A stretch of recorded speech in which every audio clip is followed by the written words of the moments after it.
दिनांक 11 जुलै हा दिवस जागतिक लोकसंख्या दिन म्हणून साजरा करण्यात येतो। याच निमित्त जालना शहरात जनजागृती रॅलीचे आयोजन करण्यात आले। या रॅलीची सुरुवात महात्मा गांधी चमन येथील जिल्हा स्त्री रुग्णालयातून करण्यात आली। यावेळी स्त्री रुग्णालयाचे वैद्यकीय अधीक्षक डॉक्टर गवारे यांनी प्रबंधभूमी महाराष्ट्र न्यूजशी बोलताना सांगितले की जागतिक लोकसंख्या दिनाचा उद्देश नागरिकांमध्ये वाढती लोकसंख्या, कुटुंब नियोजन, माता बाल आरोग्य तसेच आरोग्यविषयक जनजागृती निर्माण करणे हा आहे। समाजातील प्रत्येक नागरिकाने लोकसंख्या नियंत्रणाबाबत जागरूक राहून जबाबदारीने वागणे आवश्यक असल्याचे त्यांनी सांगितले। या जनजागृतीमध्ये रॅलीमध्ये नर्सिंगच्या सुमारे 70 विद्यार्थिनींनी उत्स्फूर्त सहभाग घेतला। विद्यार्थिनींनी छोटे कुटुंब, सुखी कुटुंब, लोकसंख्या नियंत्रण ही काळाची गरज, निरोगी कुटुंब, समृद्ध समाज अशा विविध घोषणांनी परिसर दणाणून सोडला।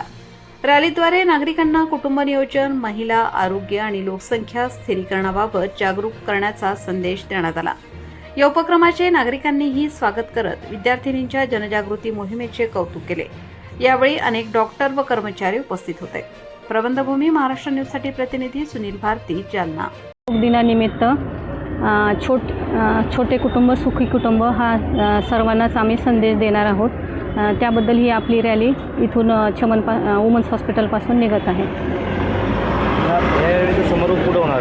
त्या रॅलीचा ही रॅली आता चमनहून आपण निरामय हॉस्पिटलपासून इकडून परत वापस येणार आहे। काय नाव मॅडम आपलं? मी डॉक्टर संगीता राजे, मेडिकल ऑफिसर, महानगरपालिका।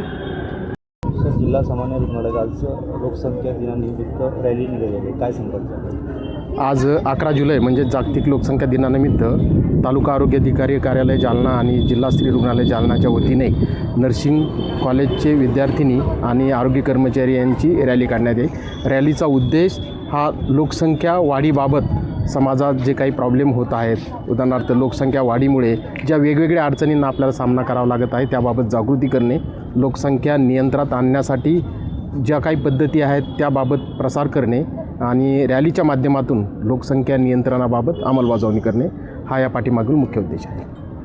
यामध्ये किती आज सहभागी झालेले आहेत?